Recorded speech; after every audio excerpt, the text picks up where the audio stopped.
अहाँ सब गोटे के छठ के बहुत बहुत शुभकामना। आई के जो ब्लॉग या वो छठ के ब्लॉग या और अहाँ सब ब्लॉग में बनल रहब और हम देखाब कि हमरा सबके मिथिलांचल में छठ के पाबनि जे छै से केना होइ छै। मिलै छी घाट पर। छठ जकर शुरुआत 4 दिन पहले भ जाइए। मिथिलांचल में ई पाबनि बहुत प्रसिद्ध मानल जाइए।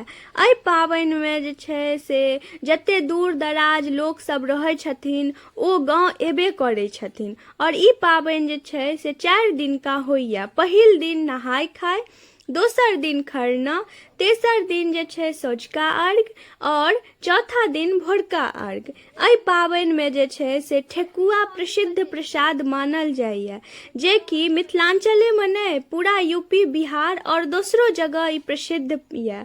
और छठ जे छै से बिहारे टा में नहीं यूपीओ में मनायल जाइए और ई पाबनि के कहल जाय छै कि बड़ भारी पाबनि होइ छै। एहि पाबनि में जे छै से खरना केला के बाद एक घोट पानिओ नहीं पियल जाइए और 2 दिन तक जे छै से बिना पानि के माँ सब रहै छथिन और पानि में ठाढ़ होइ छथिन और राना मैया से कामना करै छथिन कि हे राना मैया अहाँ जे छै से हमर धिया पुता के बाल बच्चा सबके नीके नाथे राखब। ई पाबनि जे छै से बड़ विध विधान से जे छै से कयल जाइए। बड़ चीज के ध्यान राखल जाइ छै।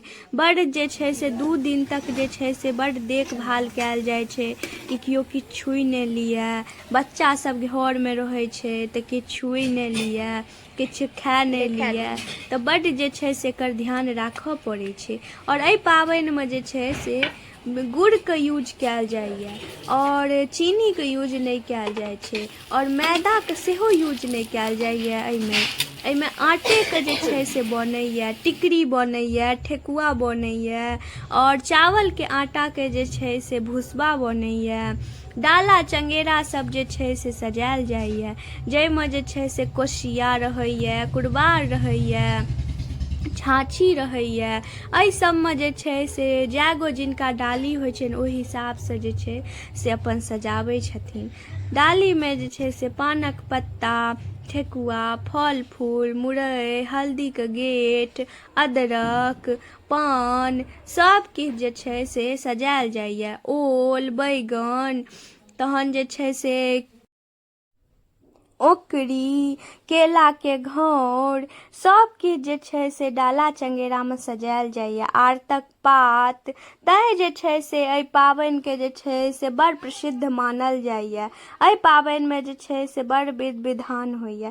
तऽ आइ के जे यऽ से तेसर दिन के वीडियो यऽ और आइ यऽ सँझुका अर्घ। तऽ हमर सबके घर से कनिए हटि कऽ जे छै से हमरा सबके घाट यऽ, तऽ हम सब तैयार सब भऽ के जे छै से आब घाट पर जा रहल छी।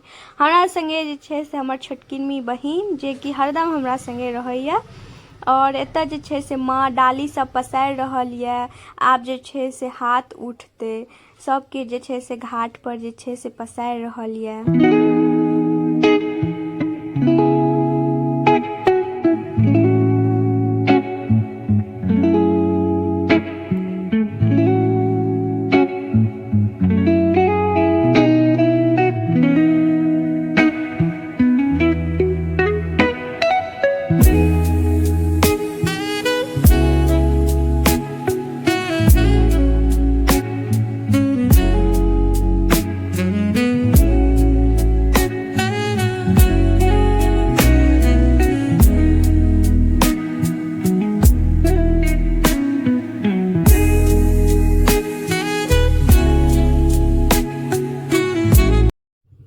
अहाँ सबके ब्लॉग केहन लागल यहाँ सब कमेंट में बताएब और मिलै छी जे छै से भोरका अर्घ के ब्लॉग में। तो अहाँ सब ज्यादा से ज्यादा लाइक करब, चैनल पर नया छी चैनल के सब्सक्राइब कर लेब, बेल आइकन के दबा लेब, जैसे नव नव नोटिफिकेशन जे छै से अहाँ सबके पास पहुंच जायत। जय छठी मैया।